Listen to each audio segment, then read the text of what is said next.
Episode 4 of the History Channel's show Unidentified Inside America's UFO Investigation centers around 3 videos, commonly referred to as Nimitz, Go Fast, and Gimbal.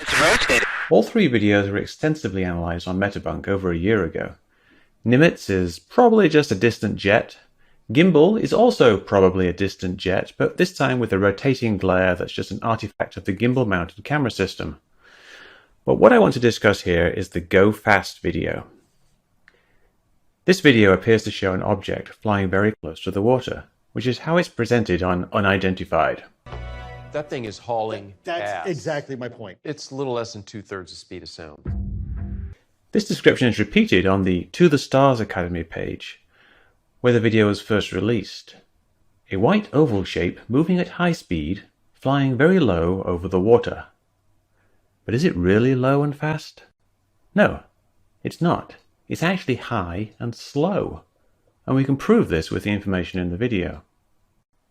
There's a bunch of numbers on screen. The altitude of the jet is pretty constant at 25,000 feet. The calibrated airspeed in the lower left is also fairly constant at around 255 knots, which gives a true airspeed of 370 knots when you correct for the 25,000 feet pressure altitude. The jet is flying straight at first, but after locking on, it banks about 13 degrees to the left. I extracted this information by feature tracking the ends of the horizon line, so the jet's turning a little bit to the left. The number at the top is the angle of the camera relative to the front of the jet. It goes from 35 degrees left to 58 degrees left. The number on the middle left is the camera's downward tilt. It goes from 22 degrees down to 35 degrees down. One of the more important numbers here is the range number, on the right-hand side, labelled RNG. This is the distance to the target in nautical miles. It does not show up until the target is acquired, but then it goes from 4.4 nautical miles to 3.3 nautical miles. So we can use all these numbers and how they change over time to do 2 things. Firstly, we can calculate how high the object is. That isn't too complicated. We know the angle the camera is looking down at, and we know the distance to the object. So the height of the object below the camera is really just simple trigonometry. It's the range multiplied by the sine of the downward angle. If you take the object at the start and the end of the tracking, we get 4.4 nautical miles times the sine of 26 degrees gives us 1.92 nautical miles below the plane. Then at the end, 3.4 nautical miles times the sine of 35 degrees gives us 1.95 nautical miles, about the same. Then it's an object that's around 13,000 feet above the water. And it's also being viewed from a jet at 25,000 feet, so basically it's halfway between the jet and the ocean surface. This is very important, because it means the perceived motion of the object against the ocean surface, even if it were moving very slowly, or even if it were not moving at all, would be the same as the speed of the jet itself. This parallax effect is hugely magnified by the high zoom, which is set to NAR, narrow, or around 1.5 degrees field of view. So, we've already seen the unidentified analysis is wrong. It's not close to the water at all. It's at 13,000 feet. But is it, as they say, It's hauling That's ass. exactly my point. It's a little less than 2/3 the speed of sound. hauling ass and 2/3 the speed of sound? No, it's not even close. It's going as slow as 20 to 40 knots, just wind speed at that altitude. We can determine this with some slightly more complex analysis. So we know that the jet and the object maintain constant altitudes. The object at 13,000 feet, the jet at 26,000 feet. So we can restrict the analysis of the speed of the object to an overhead view. Now, given the range and the angle relative to the front of the jet, we can plot an initial position for that object relative to the jet. Then we know the speed of the jet and the time of the locked portion of the video, so we can plot where it will be at the end of the video. Then using the final range and the angles, we can plot the end position of the object. We can then divide this distance travelled by the time and we get the speed of the object. This depends on how much the jet is turning to the left, but putting in a reasonable turn rate, and we get the object speeds in the range of 20 to 40 knots, maybe a bit more, but it's all consistent with wind speed of 13,000 feet. Not another jet, and certainly not 2/3 the speed of sound. We can also make a rough estimate of the size of the object based on the field of view, the range, and the fraction of the field of view covered by the object. This gives us a size of about 6 or 7 feet, about the size of, say, a weather balloon. In Unidentified, they notice that the craft appears cold on the infrared, and the narrator says, "There is no known aircraft that can stay aloft for long without a source of lift and propulsion." Which is false, because there's an obvious type of aircraft, a helium balloon, which appears cold in infrared and can stay aloft for hours, even days. It can also look like it's moving really fast over the ground when it's actually just parallax. Here's another example where a balloon is clearly just a balloon, it's also barely moving, and it looks like it's moving really fast. Balloons themselves don't reflect radar, but weather balloons carry radar reflectors, which will be very easy for the range-finding radar to lock onto. And finally, in the Defense Department's Form 1910 that authorized public release of this video, the description specifically mentions balloons. Does this solve this one particular video? Not 100%, but it's a quite plausible answer that people are ignoring. Maybe they just didn't do the math, maybe they didn't like the answer, but you can't ignore it as a possibility.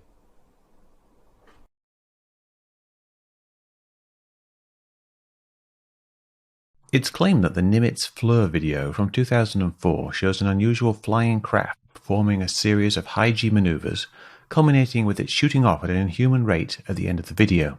But I think it actually shows an ordinary-seeming craft moving with constant velocity, making no sudden moves. To help demonstrate this, I made a version of the video overlaid with a timecode and larger versions of relevant information from the display. I corrected the zoom indicator changes between 1x and 2x, so they happen on the actual frame of the zoom change and not a few frames later as they do in the original. I added indicators when there's some kind of lens change or a gimbal adjustment or other events that cause apparent motion. There's a link to this version of the video in the description below. The number at the top shows the heading of the camera in degrees relative to the front of the plane. This goes from 4 degrees right to 8 degrees left. The horizon indicator in the middle shows that the plane is not turning, so this means that the object has an apparent angular movement to the left. The indicator gets a bit squirrely around 0, probably due to gimbal lock issues, but if we take the 7 degrees of motion from the start of 1 degree left at 44:15 to the start of 8 degrees left at 1:12:27, that's 7 degrees in 29 seconds and 12 frames, or about 4.2 seconds per degree of leftward motion. So we've got this object moving left. The camera is tracking it so it stays in the middle of the screen. You can't see any background in the video, so there's no visual frame of reference for the motion, but it might look something like this if there were some clouds just behind it. To accurately get the speed here, I set the field of view in the 2x narrow mode to 0.35 degrees, as found in the SCU report. So it takes about 4.2 times 0.35, or about 1.5 seconds to traverse a frame. What would happen if the camera stopped tracking the object? The object would then just keep moving left at the same angular rate, taking about 3/4 of a second to leave the narrow 2x view, and that's exactly what we see. So why would it stop tracking? Well, the camera is tracking the object visually. We know this because every time there's a physical lens change or a camera change or a sudden rotation of the camera, we can see the lock being briefly lost. You see the bars expand as it tries to reacquire the target, then they contract around it when it's locked on. But while it's locking back on, or if it never locks back on, then the object will just continue its motion to the left, looking like it's suddenly changed speed when it's actually just the camera. So here's what happens in this video. At 0:40:29, there's a lens change from TV mode to IR mode. Lock is very briefly lost. The object goes to the left for a few fractions of a second, and then the camera catches up and the tracking continues. At 0:43:13, there's an interruption of the video. Lock is again briefly lost, a slight leftwards movement, and then we are locked back on again. At 0:49:06, the camera does a gimbal rotation adjustment to prepare for transiting 0 degrees. You can see that the entire scene rotates. Lock is lost, and the object ends up a bit to the left. It drifts a bit more left, and then we lock back on. At 0:55:20, there's a similar thing, with a very tight circular movement and a small movement to the left. At 1:11:28, there's a lens change from narrow to medium fields of view. Because this is the same camera, there's less blanking. So as we transfer between lenses, we see the object seem to shoot off to the bottom left. It then reappears in the center, but as we've lost tracking, it moves slightly to the left. The reticle expands, we lock back on and back to tracking. At 1:14:00, a similar thing happens going back to narrow, but with the change being more obscured. The object vanishes and reappears slightly to left to center. It's just outside the target reticle, and we've lost lock. The reticle expands, but the object has already started to move left. The reticle expands again, but now the object is outside and moving left. So it never gets the lock back and the object drifts leftward. We're in at 1x zoom here, so it's not moving left that fast. But then, at 1:14:14, the pilot switches from 1x to 2x zoom, causing a sudden jump in the apparent position of the object. It then continues to drift off to the left twice as fast as before, at exactly the speed we calculated earlier. So all the apparent movements we see are consistent with the object simply moving in a straight line to the left. So this is perfectly consistent with something like a distant aircraft, just flying along quite normally, making no sudden movements. So if this interpretation is correct, what does it mean? It means the To the Stars Academy is wrong. It means the experts on the History Channel were wrong. It means the SCU report is wrong. It means Jeremy Corbell was wrong. And it even means that about this one thing, Commander David Fravor was wrong. And then when they get close, it's going to zing off the left-hand side. And off it goes to the left. And that's pretty fast to leave that field of view. When it just sort of like leaves the field of view and takes off to the left, how fast is that going? For something to leave the field of view that fast with the pod just staring is pretty fast. I mean, it's like out of here. Of course, that does not mean he was wrong about anything else.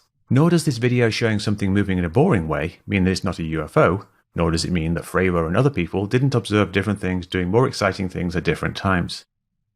It just means that, despite what everyone was saying, the Nimitz Fleur object is not an extraordinary craft. It makes no sudden moves.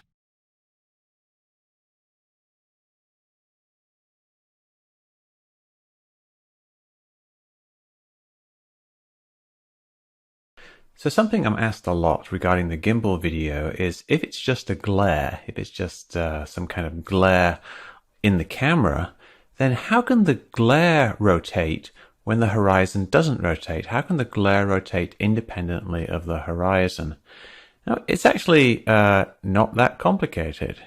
Now, the way the camera is mounted, it has to rotate when it goes over 0 degrees, when it's going over the forward-facing direction, just because of the way it's mounted, because of the gimbal system.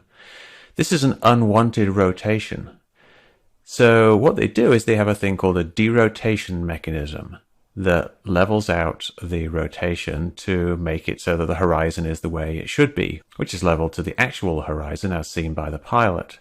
So this derotation mechanism is applied after the actual rotation of the camera to remove the unwanted rotation. So let's see what that looks like. If we have this little camera here and we rotate it and say that's an unwanted rotation and we want to remove this unwanted rotation, we just apply a derotation to it. In this case, I just used a motion tracker to track the motion and remove the rotation. So we've derotated it here, which gives the horizon, my garage door here, remains steady, and the glare itself rotates, because the glare is a function of a part of the camera. And if we are rotating the camera, the glare rotates relative to the horizon. And so if we then apply this derotation to get the horizon steady, the horizon doesn't rotate, and the glare does rotate. So that explains what's going on in the gimbal UFO video. The glare is rotating because the camera is rotating. The horizon isn't rotating because they don't want it to rotate. The rotation is unwanted, a function of the gimbal system. The derotation rotates the glare, and that's what we're seeing here. You can try this yourself.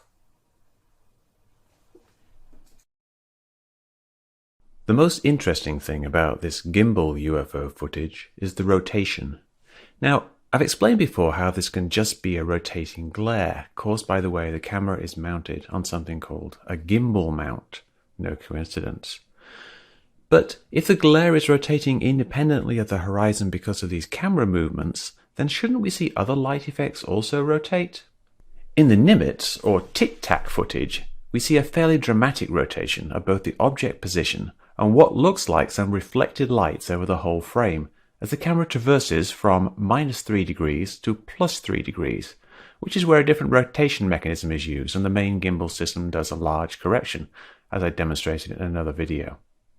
That demonstrates that it's the camera rotating in the nimitz footage, but can we see this in the gimbal video? Yes, we can. I've been using the version of the video that the New York Times put out in December 2017, and if you scrub back and forth with that, you can kind of see the background rotates when the glare rotates.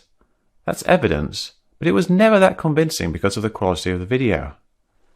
But today, I discovered that the New York Times has a higher quality version of the video, which they posted in May of this year, 2019.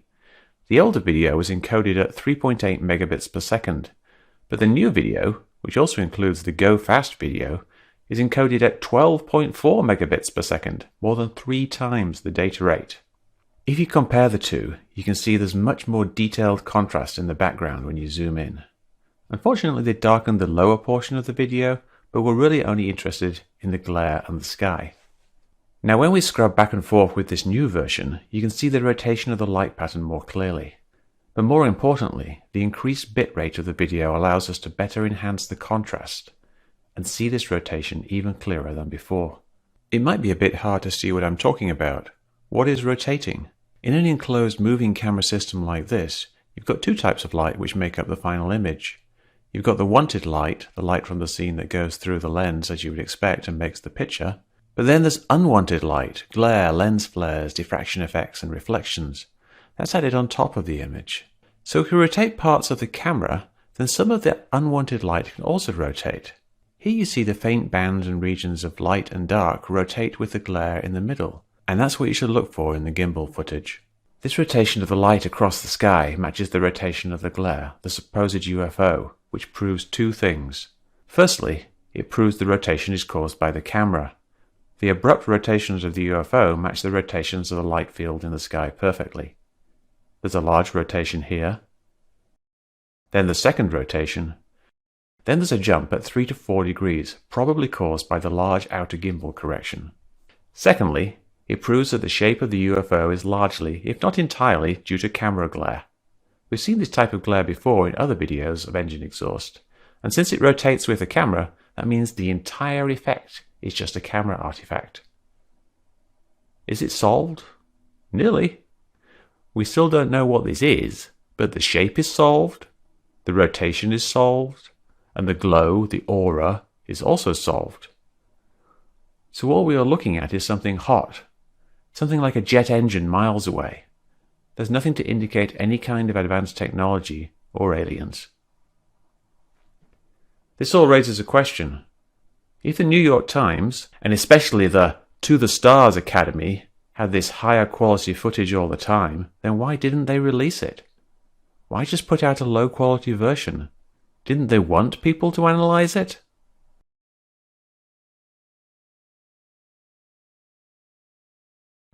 This is the nimitz UFO footage, also called FLIR or tic-tac.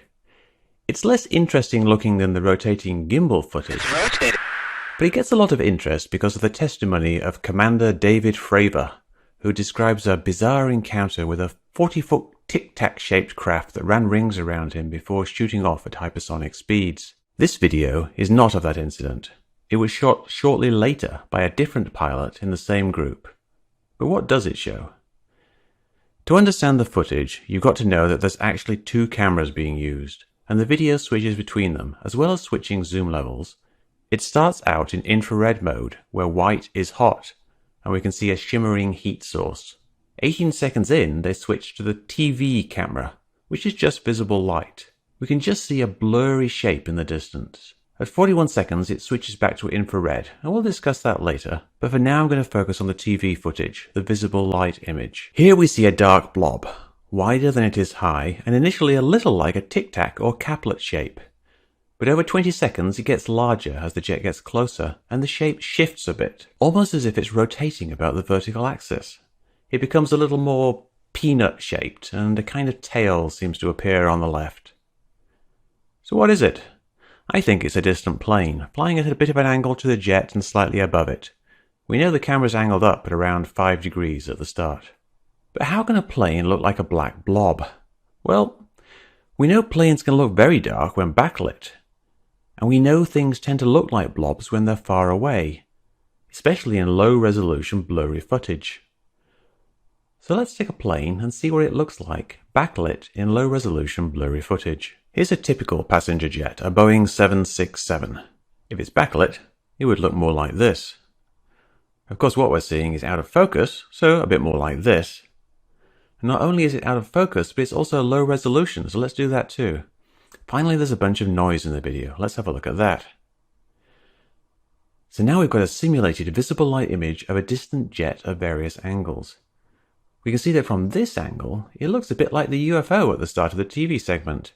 And from this angle, it looks a bit like it does at the end of the segment, with a more peanut-like shape and the hint of a tail to the left. So if this is all we had to go by, I'd say this fits pretty well. So maybe the Nimitz video is just a distant passenger plane. But what about the infrared footage?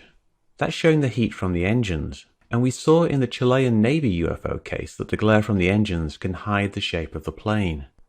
At the start of the video, the Nimitz infrared glare doesn't have a good shape, as the plane is so far away. Later we see more of a horizontal shape, similar to the black shape in the TV footage, but smaller. By the way, this case, the Chilean Navy UFO, is a great example of how experts get things wrong. The pilots thought they were looking at something small and close, but it was just a large passenger plane over 80 miles away. They then spent 2 years investigating it, and eventually declared it a genuine unidentified, only to have it identified a week later by people on the internet, including me. Here's some infrared video of a 767, shot from the front, getting closer to the camera. Like in the Nimitz video, at first it just looks like a dot of light, but as it gets closer we get more of a horizontal shape as the engines separate. So it certainly could be the same thing in the Nimitz video. Unfortunately, they've cranked up the sharpening in this video, giving it a strong aura like in the gimbal video. What are the sudden movements of the UFO? They appear to all just be camera movements. There's a rotation when the camera does a gimbal lock correction around 3 degrees, and the other movements all coincide with changes in zoom. Finally, the camera does a zoom change and just does not lock back onto the object, and it drifts off as it's not being tracked. Final zoom change gives the illusion that it's moving off really fast, but if you correct for zoom, you see that it's actually not. Is it solved? No, not 100%. The fit is pretty good, but not exact. But this was just the first plane I tried. Maybe a different plane or a different camera setting will work better. But I think it shows that a distant plane is a very real possibility that should probably be at the top of the list. And again, this isn't the same thing that Commander Fravor saw. So this just being a plane doesn't mean that he didn't see a giant jittery tic-tac shaped craft. I don't know what he saw, but I know what this video looks like. It looks like a plane.